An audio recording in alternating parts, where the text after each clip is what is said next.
তৃণমূল কংগ্রেস কাদের ডাকবেন কাদের ডাকবেন না, আর পশ্চিমবঙ্গেও শিল্পীদের এখন যা অবস্থা হয়েছে, আমাদের বলতে খারাপ লাগে, শিল্পীদেরকে আমরা অত্যন্ত সম্মানের চোখে দেখি, কিন্তু কিছু কিছু শিল্পী পদলেহন করতে করতে এমন জায়গায় পৌঁছে গেছেন যে তারা শিল্পী নাকি অন্য কিছু সেটা বোঝা যাচ্ছে না। বিদূষকেরও কাজ করছেন এরকম কিছু শিল্পী হয়ে গেছে।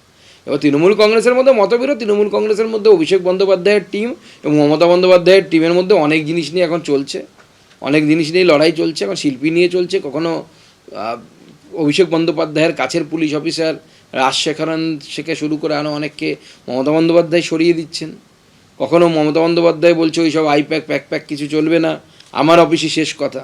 তো এখন দ্বন্দ্ব চলছে, তো চলতে দিন কিছুদিন। তৃণমূল দলে এখন প্যাঁচার খিচখিচি লেগেছে, আমরা আমাদের দেশে ভাষা বলি প্যাঁচার খিচখিচি। তৃণমূল দলের প্যাঁচার খিচখিচিতে দিদিকে নেতৃত্ব দিয়ে ঠিক করতে হবে, বাকি এগুলো চলছে চলবে। আমরা কিন্তু শিল্পীদের অধিকারের পক্ষে, শিল্পী কেন, ভারতবর্ষের সব মানুষের মতামত প্রকাশের যে অধিকার, আমরা সেই অধিকারের পক্ষে। সেটা বাংলা হতে পারে, সেটা বিহার হতে পারে, ভারতবর্ষের যে কোনো জায়গায় যে কোনো মানুষের মত প্রকাশের অধিকারের পক্ষে। শুধু তাই নয়, সারা পৃথিবীর মানুষের আমরা মত প্রকাশের অধিকারের পক্ষে। সে শিল্পী হতে পারে, ছাত্র হতে পারে, যে কোনো বর্গের লোক হোক না কেন। অর্থাৎ এই তৃণমূলের এই প্যাঁচার খিচখিচি নিয়ে আমাদের মাথা ব্যথা করার কোনো কারণ নেই। আবার ধমকে দেবে দিদি, কখনো আবার ঠিক হয়ে যাবে। কুণাল ঘোষের পাশে দাঁড়িয়েছেন শিক্ষামন্ত্রী ব্রাত্য বসু। তিনি বলছেন, অভিষেক আমার অনেক উঁচুতে, মমতার সিদ্ধান্তই চূড়ান্ত। দলে দুরকম মত আছে, তালিকা পেয়েছি, দলের সিদ্ধান্তই চূড়ান্ত। বয়কট বিতর্কে অভিষেকের উল্টো মতে তৃণমূলে একে একে চড়ছে সুর।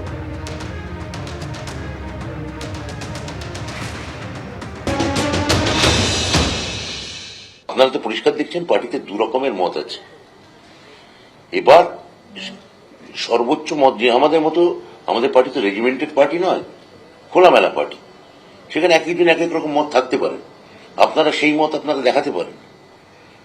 এবার পদমর্যাদায় অভিষেক বন্দ্যোপাধ্যায় আমার উঁচুতে, তার দলীয়ভাবে তার মত আমি ঠিক কিনা, আবার কুণাল ঘোষের মত ঠিক কিনা, এইটা বা ভুল কিনা, এটা নিয়ে আমি কোনো উত্তর দিতে পারি না। আমি একটি উত্তরই দিতে পারি, সেটা হচ্ছে মমতা বন্দ্যোপাধ্যায়ের মতই আমার মত।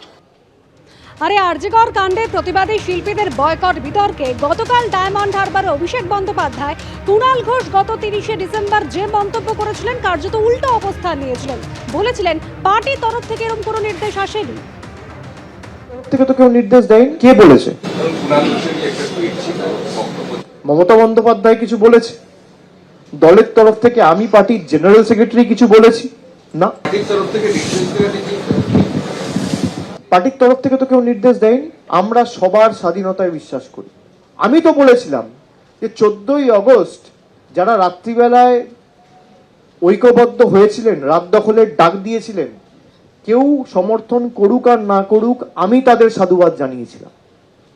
আর আমি আজও একই কথা বলছি, কারোর ভালো লাগতে পারে, কারোর খারাপ লাগতে পারে, এটাই বাংলার সাথে উত্তরপ্রদেশের পার্থক্য।